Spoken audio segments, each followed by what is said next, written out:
And then anything above and beyond that can be invested similar to a 401k. There are so many expenses that people pay for out of pocket that are actually qualified medical expenses in terms of an HSA. For me, the Whoop band is something that I've used it for. You can use it for a chiropractor visit or something that might be out of the traditional norm of quote unquote healthcare. Welcome to the podcast, Retirement Done Right, hosted by David Rath and Pat Kalish. We tackle various topics such as retirement, Social Security, taxes, estate planning, wealth planning, and more.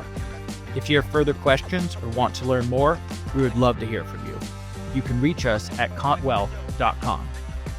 Please note that the information discussed on this podcast is for educational purposes only and does not constitute professional advice. Listeners should not act upon the information or content without first seeking the advice of a licensed financial professional. On today's episode, we are going to be discussing what we believe is an underutilized tool and what is one of the financial planner's favorite account types to discuss, and that is a health savings account, otherwise known as an HSA. So to kick us off, Pat Kalish is going to describe what exactly a health savings account is and what makes it so beneficial. Absolutely. Thanks there, David. I'm glad you said it's one of my favorite types of accounts because it's truly a gold mine. So just from the start, a health savings account, or also commonly called an HSA, is a triple tax advantage account tied to a high deductible plan. I'm not going to go too much into the specifics, but some key rules: you must have access to a high deductible health plan. Typically, the easiest way to figure out if you have access is to work with your HR department.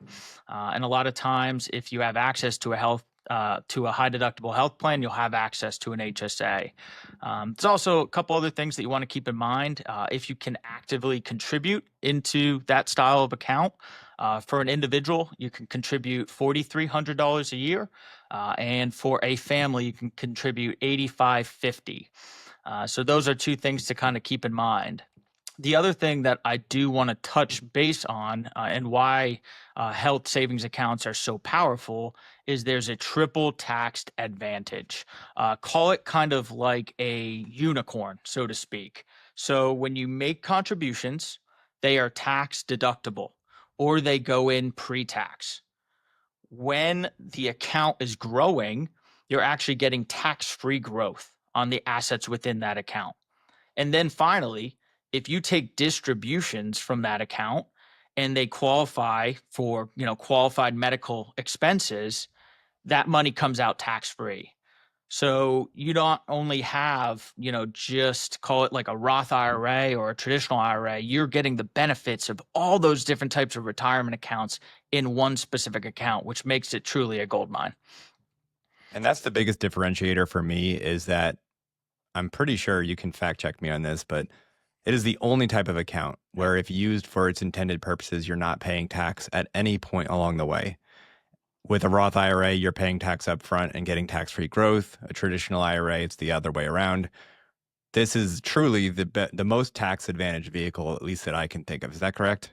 Absolutely. And I kind of think of it like if a Roth IRA, a 401k, and a checking account had a baby, because you're essentially getting the benefits of all of those specific accounts in one, which just make it extremely beneficial. And it's one account that, from working with clients at Continuum, they tend not to always bring up. And I'm always very proactive in asking, hey, do you have access to this style of an account? Because let's talk about it and let's unpack it, because it is beneficial not only for those that are kind of in their, accumulator pre-retirement phase, it's also extremely beneficial for retirees who tend to have higher healthcare costs.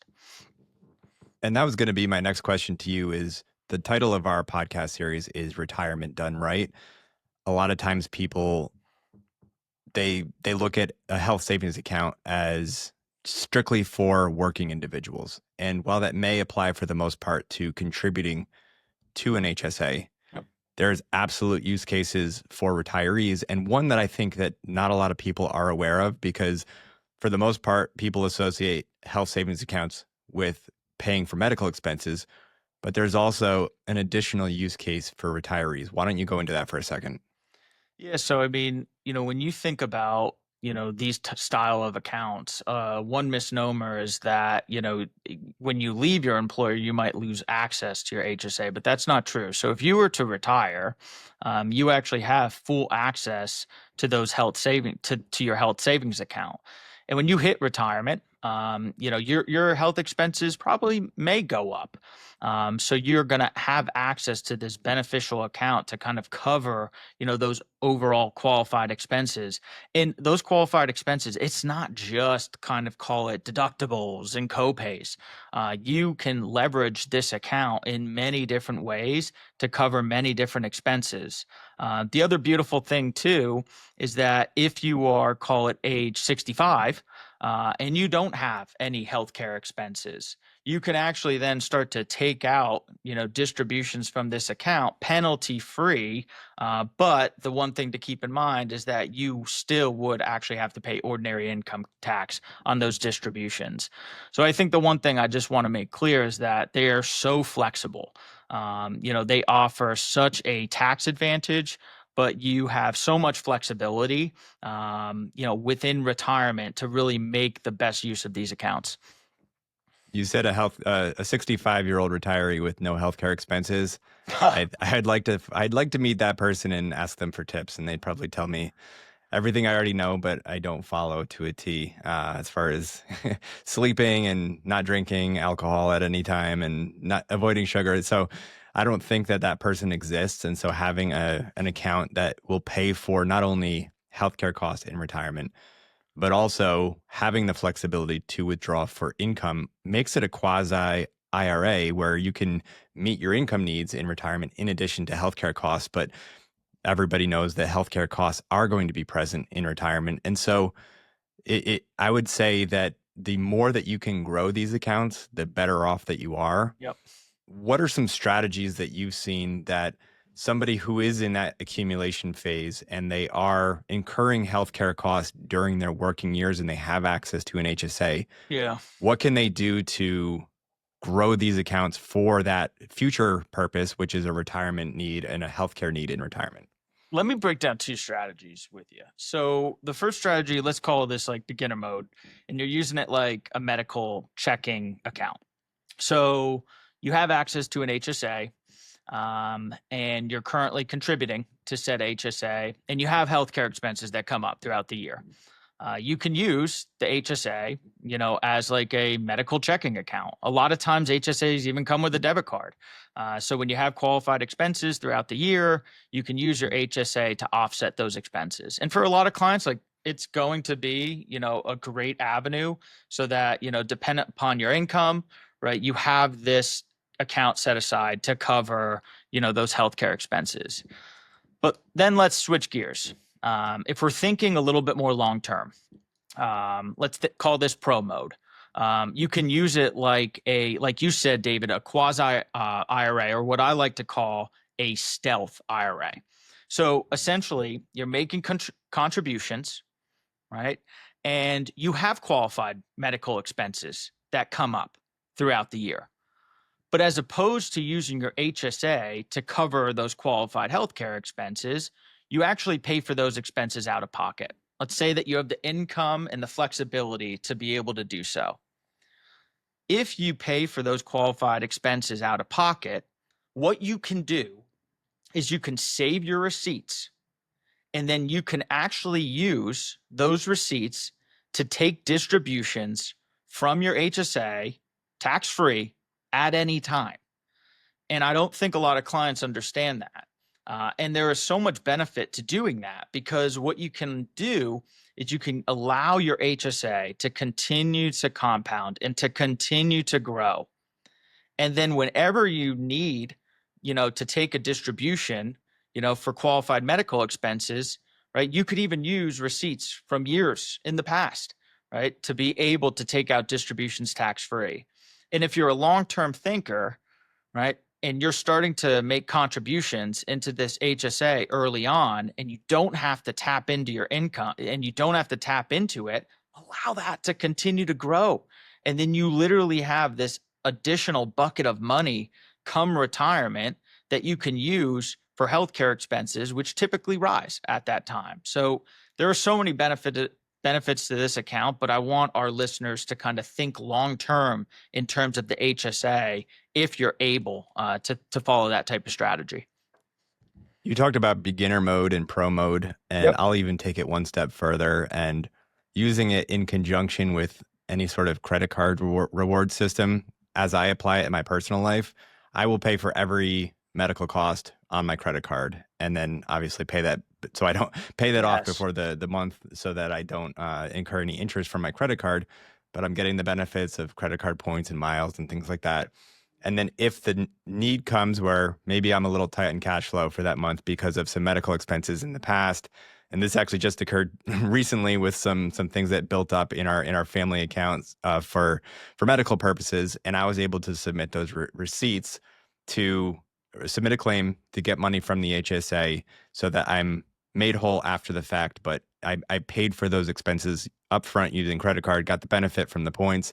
And that is just an additional layer of things that you can do to maximize your overall financial health, so to speak. And I really like doing that way for security purposes, but also the ability and the flexibility to let that account grow. And I think that's another misconception. And we'll talk about this in just a second as far as the biggest myths or misconceptions with these accounts. But I don't think everybody is aware that you can invest the money in your HSA because most people, I would say, are familiar with the concept of an account through their employer to pay for medical expenses, like a flex spending account. Yep. Can you talk about the difference between a flex spending account or maybe a healthcare reimbursement account, not to throw another one into the mix, but those types of accounts and then an HSA? And you already touched on it before regarding the portability of it, but what are some other features that make an HSA distinct and unique to the world of healthcare expenses? Yeah, let's break down FSA, flexible spending account versus an HSA, a health savings account. I wish they weren't so similar because they are very different. One of the biggest difference is for a FSA, a flexible savings account. They tend to be use it or lose it. Right? So you have this bucket of money that you need to use during that year to cover qualified medical expenses. Now, there's some out there that might have a small amount roll over, but overall, right, they tend to be use it or lose it. The other thing that is apparent and very common with FSAs is that you can't roll over, call it FSAs, to another employer. So if you leave your employer mid-year and you start up with another employer, you're not always, able to take that account with you. And then finally, within FSAs, you're typically not allowed to actually invest the proceeds within that account for long-term growth, nor would you want to. Because again, it's kind of use it or lose it. So use it throughout that year to cover qualified medical expenses. The complete opposite happens with an HSA or a health savings account. You can make contributions, right? That amount that you put in and that you contribute, and some employers contribute a certain amount as well, right, continues to roll over year. If you don't use it, you don't lose it. You can allow that account to continue to compound. The other beautiful thing is that you can actually take it from one employer to the next. And I actually had that situation come up. So I worked at Vanguard for about 10 years. I had an HSA. When I left Vanguard, I did not lose my HSA. I actually still have that account growing for Alyssa and I's medical expenses or long-term type stealth IRA expenses. So there's just a lot of flexibility when it comes to an HSA versus some of the other types of medical spending accounts that you find when you sign up for health insurance. And operationally, there is usually a minimum account balance that the HSA custodian will require that you keep in the account for any sort of outgoing expenses. Ours is $1,000 set up through my wife's employer. And then you can set an automatic investment feature above and beyond whatever amount that they determine. It's usually around $1,000. And so anything that comes into the account above that initial amount can then be automatically invested, similar to how somebody's 401k would be invested. And so there is some shuffling of money as you need to raise money to put into the account to be able to reimburse yourself. And sometimes it can be a little confusing on the operational side, but just know that there usually is a small amount or a nominal amount that is required to be in cash. And then anything above and beyond that can be invested similar to a 401k. And as you put it, you can strategize as far as how you spend your money, but and also allow that investment account to grow, because you don't necessarily have to do it in the same tax year. You don't have to do it in a certain amount of time. I can submit a reimbursement for a medical claim that occurred 10 years ago as long as I saved my receipt. Yep. And this is really important because the reporting of the outgoing expenses and what qualifies is essentially you in an honor system to the IRS telling them that this is for a qualified medical expense. You will get questioned on it if you get audited. And so you have to make sure that you save those receipts. And so the easiest way that I've found to do it is to have either an email folder with receipts that are gathered throughout the years, or to have a repository in an online cloud-based service that is going to save my digital receipts for me. You can go the old school route too and save your paper receipts if you're of that mindset. But it is very important that if you are going to use this strategy, that you have to save your receipts for future reference. Yeah, I'm glad you brought that up, David. And I mean, to our listeners out there, like, I made that mistake. So I was allowing our HSA to continue to compound and to continue to grow. I was paying for those expenses out of pocket on a credit card, and I was saving the receipts. Well, guess what? I wasn't saving the receipts electronically. I was saving the receipts in just a folder. And what happens to a receipt after a few years? Guess what? It starts to fade. So what we do now is I'll just scan in all of my receipts, and I just move them to Dropbox. But you could use kind of whatever cloud-based system works best for you. But really, I mean, I would really stress, if you're going to follow that strategy, save those receipts electronically and make sure that they're backed up. Yeah, absolutely. And as I said, when you file your taxes, you are essentially signing off that everything that you reported on that return is true. Right. And you can push the envelope and try to take money out of an HSA, and you will get caught if they audit you and then they ask for proof on that withdrawal. And so you have to be very good with your documentation. You have to be very organized, because if that time comes and you are audited, you are going to have to answer those questions as far as what those expenses were used for, and then provide the appropriate documentation for that. So we can't stress that enough. You're not going to have to submit your receipts when you file your taxes, just if you get audited and have to prove where that money came from or what that money was used for. That's a good segue into common and uncommon use cases for HSA funds. And this will apply to FSA as well, but just to eliminate any sort of confusion, we'll talk about just when you're using your HSA as a source of funds to pay for medical expenses. Let's first talk about the common use cases, and then let's talk about some things that people might not be aware of that you and I have used ours for in the past. So let's start with the common stuff. Yeah, and I definitely want everyone to tune in here, because I actually think that there are so many expenses that people pay for out of pocket that are actually qualified medical expenses in terms of an HSA. So making sure that you have a really good understanding of what those qualified expenses are is extremely helpful. Before we start to dive into, you can always go to your HSA provider. You can ask. A lot of them actually have a really nice detailed list of what's covered and what's considered a qualified expense, so that you just have that understanding when you're starting to pay for these, expenses out of pocket. But like the common ones, deductibles, copays, vision, dental, hearing, therapy, mental health, family planning. There's a variety of different premiums as well that you can use your HSA to as a qualified expense. So those are some of the more common ones. Let's have a little bit more fun here. David, have you had any uncommon qualified expenses through the HSA?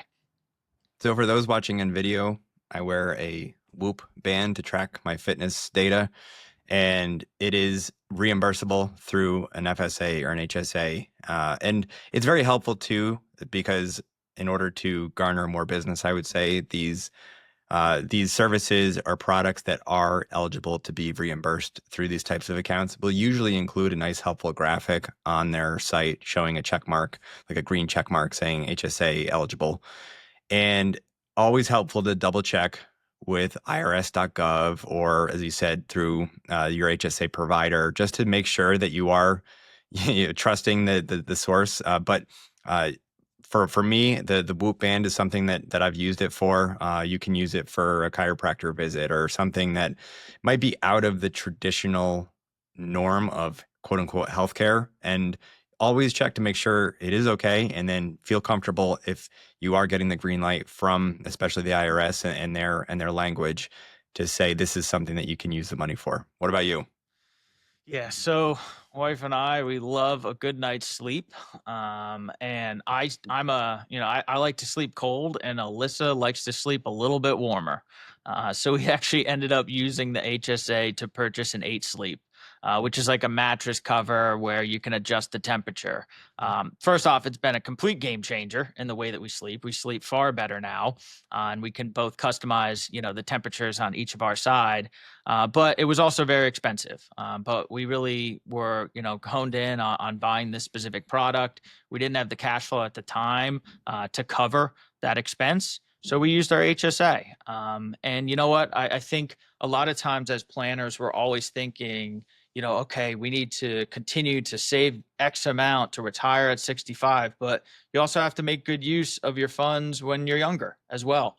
And that was a purchase that me and Alyssa really agreed upon, and we were able to use our HSA to get a better night's sleep. So, Not to turn this into an unpaid advertisement for 8 sleep, but Monique and I also have an 8 sleep, and it's great because we're in the same situation. I have mine set to like the Arctic temperature. That's like I risk frostbite on my side of the bed, and she's much more of a warm sleeper. So it is something that is great for your health. Obviously, sleep is very important, and it is probably one of the more unique cases to use your HSA funds to pay for a good night's sleep. And I think it's something that probably a lot of people aren't aware of when it comes to the actual use of some of these funds.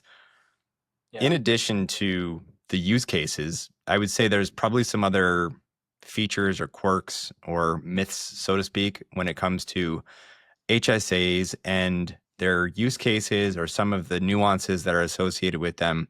So do you have any things that you'd like to make sure that you talk about when it comes to some of the underlying under the hood stuff when it comes to an HSA? Yeah, I think the biggest one, and we already touched on this, but I'm just going to say it again. A lot of people think if you don't use your money within an HSA, you lose it. And that is not the truth. Remember, HSAs, they're not use it or lose it. Like, the funds roll over for a lifetime, which is great. A lot of people, don't think that they can invest their HSA. We touched on it briefly, but like if you have the minimum within that account, you don't have to be Warren Buffett to turn it on. They tend to be, pretty user friendly in order to get that nest egg growing, kind of for your long term wealth. A lot of people think that HSAs disappear when people retire. That is not the truth. Once you retire, I actually think that this account becomes more beneficial, and it should be an account that should be a part of your holistic financial plan just because of the long-term benefits. There's others that just think because when you open up an HSA, a lot of times the HSA owner, so to speak, thinks that they can only use it for their qualified medical expenses, but that's not the truth. You can actually use it for your spouse or any tax dependents. So if your spouse has medical expenses, you can use it. If you have kids that are your tax dependents, you can use your HSA. So it has a lot of beneficiaries that can be tied to that one account that you can use it for. And I think finally, just, in conversations with clients that I have, they just think it's way too complicated. And it's another account to kind of add to the rest of, their investable accounts. And again, it's very easy. Once you kind of get a handle on it and you have your strategy in place, they tend to be, very simplistic types of accounts that have such a, solid long-term benefit. So if you have access to one and, you have withheld on using it, let's have the conversation, because I do think that there's just such an overwhelming benefit to using this type of account. You mentioned dependents, and as the father of two young boys, I can Yeah. tell you who the biggest culprits are when it comes to the costs that are associated with our family and the amount of money that we spend on medical expenses. So, yes, if you have dependents, you can use the funds for somebody in your immediate family. Yep. So make sure that you are aware of all of the use cases for that. And because this is a retirement-focused podcast, how does it relate to Medicare? And that means contributions, distributions, and how do you coordinate an HSA with Medicare? Yeah, so there's still a lot that, is going to potentially change with the one big, beautiful bill. But, what typically happened before that was rolled out is that once you actually, apply for Medicare, parts, A and B, you cannot make contributions into an HSA. And you actually can't make contributions for 6 months before you actually apply for Medicare A and B. So you got to actually be, very careful in terms of contributing when you're close to being Medicare eligible. But with that said, there's also premiums that you can actually, Medicare premiums that you can use your HSA on to cover, and they're considered qualified expenses. So things like B, C, and D are covered. But you do have to be careful in terms of, other types of like Medigap plans and stuff, which are not covered. What I will say though is that the beauty of an HSA is that when you do retire and you're on Medicare, there are so many qualified expenses that will come up that you can use an HSA for, and it can really kind of be that type of health savings account to really help allow and free up some more cash flow from your other investments to kind of live the lifestyle you're looking for, or using the HSA to kind of cover those overall qualified healthcare expenses. So, in summary, I would say that an HSA is a vastly underutilized tool, especially when we talk about utilizing it to the full capacity. Yep. Most people are probably vaguely familiar with HSAs, but are unaware of the magnitude of value that it can provide to an individual or a couple or a family's financial life, especially if you're using the leverage of the investment capability and the long-term growth and the portability, and then having that plan to disperse the funds from the HSA for qualified medical expenses in retirement, coordinating it with Medicare expenses. There are so many things that you can do with this account.